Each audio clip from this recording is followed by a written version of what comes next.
मैं ये जरूर कहना चाहता हूं कि जो सरसरी तौर पर मुझे ध्यान में आया है, जो मैंने पेन डाउन किया है, वो आपके साथ मैं जरूर चर्चा करूंगा। अगर मैं बात करूं जम्मू कश्मीर में सर्विस सिलेक्शन बोर्ड के एग्जामिनेशन में पेपर लीक हुआ, जहां पर कांग्रेस और एनसी की सरकार है, नेशनल कॉन्फ्रेंस की। उसी तरीके से Himachal Pradesh school examination board में उसमें पेपर लीक हुआ, जहां कांग्रेस की सरकार है। उसी तरीके से झारखंड में JAC में हिंदी और साइंस के पेपर लीक हुए झारखंड, जहां पर कांग्रेस और झारखंड मुक्ति मोर्चा की सरकार है। तेलंगाना में वहां पर इंटरमीडिएट के लैंग्वेज के पेपर लीक हुआ और वहां पर भी हमको मालूम है कि कांग्रेस और CPI की सपोर्टेड सरकार है। तेलंगाना में SSC में लैंग्वेज के पेपर लीक हुआ और वहां भी तेलंगाना में कांग्रेस पार्टी और CPI की सपोर्टेड सरकार है।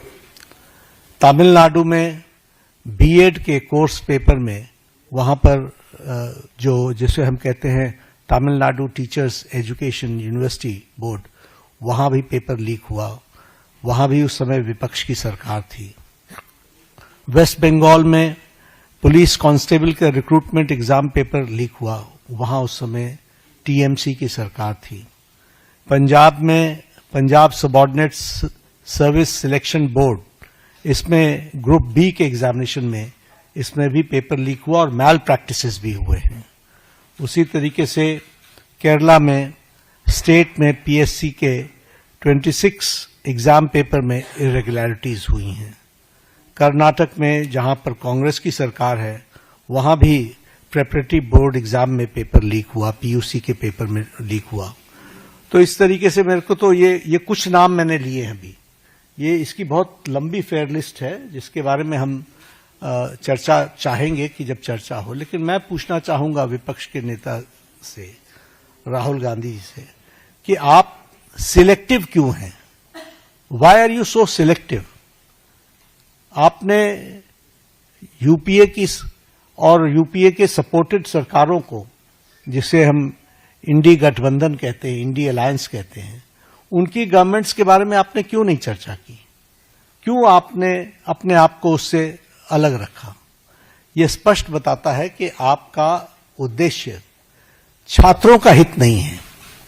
आपका उद्देश्य एजुकेशन में बढ़ोतरी हो, एजुकेशन की क्वालिटी में बढ़ोतरी हो, स्टूडेंट्स को जस्टिस मिले, इसमें आपका इंटरेस्ट नहीं है। आप स्टूडेंट्स के विषयों को, डिमांड्स को लेकर के आप पॉलिटिकल माइलेज लेना चाहते हैं, राजनीतिक रोटियां सेकना चाहते हैं, जो कि दुर्भाग्यपूर्ण है। लेकिन मैं इस मोड़ पर एक बात जरूर कहना चाहूंगा कि यह समय ये नहीं है कि हमारी सरकारें, आपकी सरकारें, तुम्हारी सरकारें, इस तरीके से हम इन चीजों को विभाजित करें। ये गंभीर मसला है और जैसा मैंने आपके सामने कुछ नाम गिनाए, ये बड़ी लंबी लिस्ट है जिसमें UPA की सरकारें इन्वॉल्व हैं, जहां पेपर लीक हुआ है। लेकिन हम आरोप प्रत्यारोप से बाहर निकल करके हमें इस पर चर्चा करनी चाहिए, और चर्चा करने का जो सबसे अच्छा माध्यम है वो है सदन, वो है पार्लियामेंट। और हम चर्चा के लिए तैयार हैं। गहन चर्चा हो, गहन चर्चा के माध्यम से इसकी बारीकियों में हम जाएं। What are the factors which are leading to for paper leak, who are the people involve, and how the central government has responded. हमने किस तरीके से, जब हमारे ध्यान में कोई पेपर लीक आया है, तो हमने किस तरीके से इसको एड्रेस किया है, और बाकी सरकारों को भी किस तरीके से इसमें एड्रेस करना चाहिए। क्या बिंदु है जिसके बारे में हमको गहराई से चिंतन करके उसका कोई रास्ता निकालना चाहिए, ताकि हमारे छात्रों के साथ, जो करोड़ों में हैं, उनके साथ अन्याय न हो।